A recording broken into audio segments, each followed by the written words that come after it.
अफगानिस्तान में बहरान से बचने के लिए आलमी इश्तराक जरूरी है। अफगान अवाम की मुआशी बेहतरी के लिए मरबूत कोशिशों की जरूरत है। आर्मी चीफ की अमरीकी senate arm services and intelligence committee वफ्द से मुलाकात में गुफ्तगू। अमरीकी वफ्द ने अफगान सूरत हाल में पाकिस्तान के किरदार को सराहा। सबसे मफाहमत के लिए तैयार हैं मगर करप्शन करने वालों को कभी NRO नहीं देंगे। वजीर आजम इमरान खान का दो टोक ऐलान। कहा, जो कौम बड़े डाकुओं से डील करती है वो तबाह हो जाती है। 3 माह में दुनिया भर में कीमतें कम होंगी तो पाकिस्तान में भी महंगाई की कमर टूट जाएगी। पाकिस्तान के फैसले अवाम के मफाद के मुताबिक होंगे। आपसे NRO मांग कौन रहा है? आपसे बातचीत करना कौन चाहता है? एहसन इकबाल ने वजीर आजम के खिताब पर सवालात उठा दिए। बोले, इमरान खान खुद को NRO दे चुके हैं, अब इस्तीफा दें ताकि मुल्क के हालात बेहतर हो सके।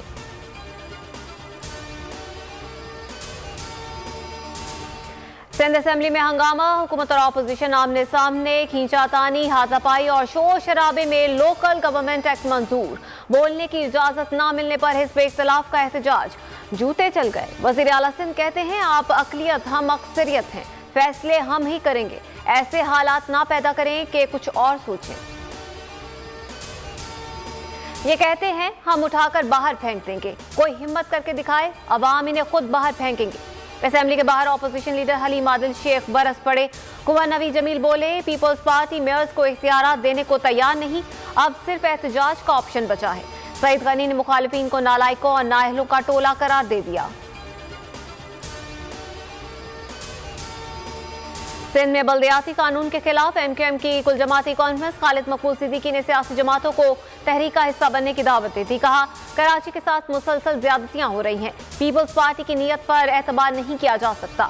खुर्रम शेर जमान ने बल्दियाती निजाम को काला कानून करार दे दिया।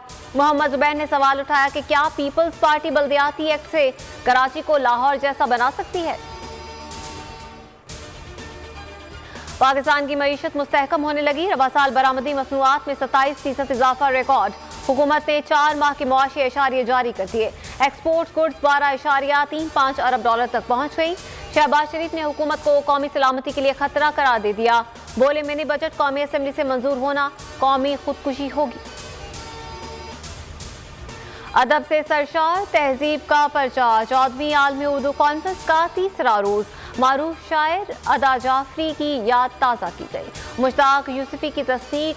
100 बरस को जहरा निगार और इफ्तिखार आरिफ ने बहुत ही हसीन अंदाज से बयान किया। उर्दू कॉन्फ्रेंस का ये सिलसिला मजीद 1 रोज जारी रहेगा। और इंतजार की घड़ियां खत्म। पाकिस्तान सुपर लीग के 7वें सीजन का हम मरहलान पहुंचा। लीग के प्लेयर्स की ड्राफ्टिंग तकरीब कल होगी। 32 ममालिक के 425 से ज्यादा खिलाड़ियों ने लीग के लिए दस्तयाबी जाहिर कर दी। PSL 7 की ड्राफ्टिंग में लाहौर कलंदर्स पहला खिलाड़ी चुनेगी। अस्सलाम वालेकुम, आप देख रहे हैं बोल न्यूज और मैं हुआ अमना अकरम। हेडलाइंस आपने जानी, खबरों से फिलहाल इतना ही। मज़ीद खबरों और तफसीलात के लिए विजिट कीजिए हमारी वेबसाइट bolnews.com। देखते रहिए बोल न्यूज।